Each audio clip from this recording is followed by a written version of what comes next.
আমাদের একটা প্রতিবেশী দেশ আছে, আমরা আমাদের দেশ নিয়ে যত ভাবি তারা তার চেয়ে বেশি ভাবে। কথা বুঝতেছেন না? আরো ভেঙে বলতে হবে। হ্যাঁ, আমরা আমাদের দেশ নিয়ে যত উদ্বিগ্ন, এদের আরো টেনশন বেশি। বলেন আমাদের দেশে শান্তি আছে না নাই? আমরা হিন্দু মুসলিমে কখনো দাঙ্গা লাগে? আসতে বলেন কেন লাগে? ওদের পূজা পার্বণে আমাদের মাদ্রাসার ছেলেরা যে পাহারা দেয়, চিল্লায় বলেন ঠিক কিনা? আমাদের তাফসির মাহফিলের সময় ওরা ডিস্টার্ব করে, ঢোল বাজায় না। ওদের পূজা পার্বণের সময় আমাদের তাফসির মাহফিলের ডেট হলে আমরা চেঞ্জ করে দেই। সুবহানাল্লাহ, কি সাম্প্রদায়িক সম্প্রীতির রোল মডেল। আর ওই বাংলাদেশের ব্যাপারে তারা অনেক ডিসইনফরমেশন ছড়াচ্ছিল। ভারতের অনেকগুলো গণমাধ্যম, আমি জেনারেলাইজ করব না, আমাদের প্রতিবেশী দেশের সব গণমাধ্যমকে আমি দোষ দিতে চাই না, অনেকগুলো গণমাধ্যম তারা ডিসইনফরমেশন শেয়ার করেছে। ডিসইনফরমেশন আর মিস ইনফরমেশনের পার্থক্য আছে। মিস ইনফরমেশন না জেনে ভুল বুঝে একটা মিথ্যা বা ভুল তথ্য ছড়িয়ে দেয়া, এটার ক্ষমা আছে। এটার কি আছে? আর ডিসইনফরমেশন মানে ইচ্ছা করে, প্ল্যান করে, ম্যাপ করে, ছক এঁকে মিথ্যা, গুজব, রটনা সোশ্যাল মিডিয়ায় ছড়ানো, এটার ক্ষমা আছে? আওয়াজ করে বলেন ক্ষমা আছে? ভারতের কিছু গণমাধ্যম তাই করেছে, আমরা ব্যথিত হয়েছি, আমাদের হৃদয়ে রক্তক্ষরণ হয়েছে। আমাদের প্রতিবেশী দেশকে বলতে চাই, আমাদের দেশ নিয়ে আপনাদের ভাবার দরকার নাই, নিজের চরকায় তেল দেন, নিজের দেশ নিয়ে ভাবেন। গত মাসের ভয়েস অফ আমেরিকার রিপোর্ট, বাংলাদেশে সংখ্যালঘু জনগোষ্ঠী আগের চেয়ে বেশি নিরাপত্তা পাচ্ছে। Report voice of America, Muslim report নাকি? মুসলিম জরিপ, ভয়েস অফ আমেরিকা। কথা বুঝে নাই বোধহয়। ভয়েস অফ আমেরিকা কি আমাদের রিপোর্ট? না, ভয়েস অফ আমেরিকার জরিপ, বাংলাদেশের সংখ্যালঘু জনগোষ্ঠী আগের চেয়ে ভালো নিরাপত্তা পাচ্ছে। শুধু এখানেই শেষ না, মাইক্রোসফটের একটা জরিপ শোনাই আপনাদেরকে। তারা সারা পৃথিবীতে গুজব, ভুয়া আর মিথ্যা নিউজ ছড়ানোতে কোন দেশ সেরা একটা রিপোর্ট করেছে। এর মধ্যে 1 নম্বরে এসেছে ভারতের নাম। মাইক্রোসফট তো মুসলমানরা চালায় না? কথা বোঝে নাই বোধহয়। প্রতিবেশী দেশকে বলবো, আপনারা নিজের চরকায় তেল দেন, আপনারাও শান্তিতে থাকেন, আমাদেরকেও শান্তিতে থাকতে দেন। সব চেঞ্জ করা যায়, প্রতিবেশী চেঞ্জ করা যায় না। আমাদের ল্যান্ড তাদের ল্যান্ড, পাশাপাশি। আমরা চাই তারাও সুখে থাক, আমরাও সুখে থাকি, ঠিক কিনা? কিন্তু প্রতিবেশী হলে বন্ধুত্বপূর্ণ আচরণ করতে হয়। প্রতিবেশী যদি বন্ধু না হয়ে প্রভু হতে চায়, এরকম দানব প্রতিবেশী কেউ চায় না। ভারত যদি বন্ধুত্ব উপহার দেয়, আমরাও বন্ধুত্ব দিব। কি বলেন?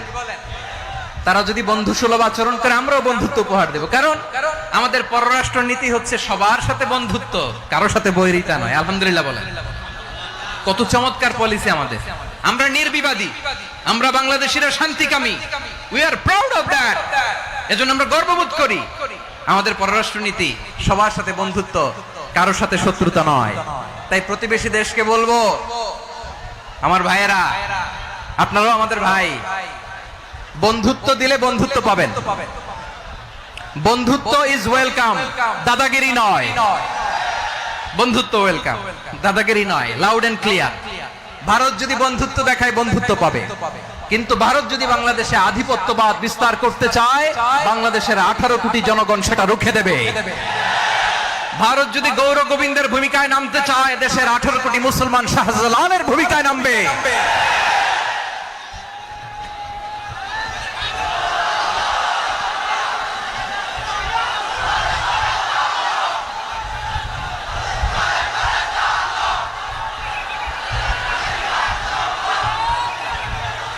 প্রিয় ভাইয়েরা, আমরা বন্ধুত্বে বিশ্বাসী, শত্রুতায় নয়, ঠিক কিনা বলেন? আল্লাহ আমাদেরকে বোঝার তৌফিক দান করুক। তাহলে এই যে তারা বলেছে এদেশে সংখ্যালঘুরা কষ্টে আছে, দুঃখে আছে, এটা কি ঠিক? বলেন, এটা কি ঠিক? না, তারা ডিসইনফরমেশন শেয়ার করেছে, এটা ঠিক নয়। আমার প্রতিবেশী বন্ধু রাষ্ট্রকে বলবো, আপনারা এটা করবেন না, এটা করবেন না। আমরা শান্তিতে আছি, আপনারাও শান্তিতে থাকেন, আমাদেরকেও শান্তিতে থাকতে দেন। এই যে চিটাগাং এর অ্যাডভোকেট আলিফ হত্যাকাণ্ডে গোটা বাংলাদেশ আমরা ধৈর্যের পরাকাষ্ঠা দেখিয়েছি, চিল্লায় বলেন ঠিক কিনা? আমাদের নেতা আমাদেরকে ডেকেছে, আমরা শান্ত থেকেছি। আমরা শান্ত থাকতে চাই, আমরা ঐক্যবদ্ধ থাকতে চাই, যে কোনো ষড়যন্ত্র রুখে দেওয়ার জন্য ঐক্যবদ্ধ প্রচেষ্টার কোনো বিকল্প নাই।